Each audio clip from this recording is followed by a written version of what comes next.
bagaikan kemarau yang merasa capek terus. Aku gampang capek, susah fokus dan gampang lupa. Susah banget lagi buat fokus. Ngerasa gak punya tujuan hidup. Iya lagi. Apa aku kena depresi ya? Masa iya sih? Tapi aku lagi ngalamin ini semua.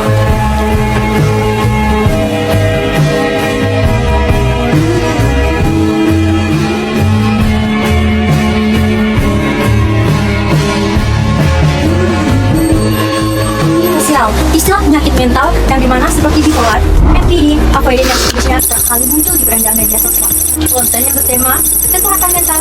Ini menjadi konsumsi harian, bahkan ada yang menjadi tren. Lantas, apakah cara kita memahami informasi di media sosial sudah bijak untuk disebut sebagai literasi digital?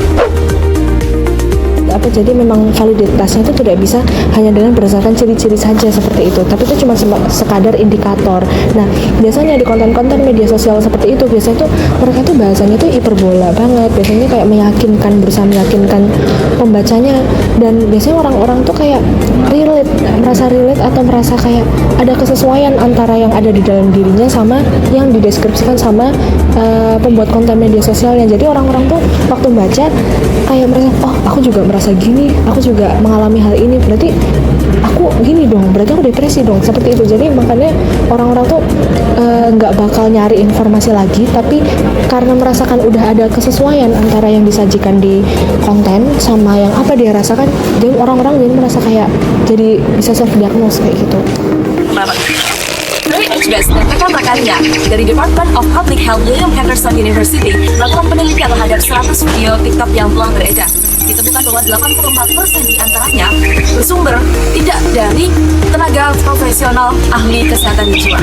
Artinya, dari beberapa video yang beredar tersebut, ditemukan bahwa yang mengedarkan video tersebut tidak berasal dari tenaga profesional itu sendiri, melainkan dari pengalaman pribadi atau interpretasi subjektif sendiri. Bisa dibedain apakah informasi yang kita baca itu real atau enggak, itu dari beberapa cara. Yang pertama, itu kan ada misalkan informasi yang kita baca itu sumbernya jelas, kayak webnya itu apa, narasumbernya siapa, dipublish di mana, itu bisa menjadi salah satu faktor bahwa informasi yang kita terima itu benar-benar real. Nah, yang kedua itu dari sisi kebahasaannya juga memang penting, bagaimana bahasanya dalam informasi itu ditulis, apakah baku, sesuai ejaan, karena kalau ciri-ciri di tayangan hoax dan tidak kredibel itu adalah ketika penyusunan bahasanya itu rancu, bahkan provokatif, banyak banget kata-kata yang disingkat-singkat. Nah, sehingga bahasa itu menjadi faktor utama yang perlu diperhatikan saat kita menerima informasi. Yang benar-benar self-care sehingga muncul karena hanya tingkat literasi digital. Pengguna seringkali belum memahami bagaimana cara kerja algoritma sehingga mereka seringkali terjebak pada satu konten yang terasa relevan secara emosional, tetapi kenyataannya tidak terbukti secara ilmiah.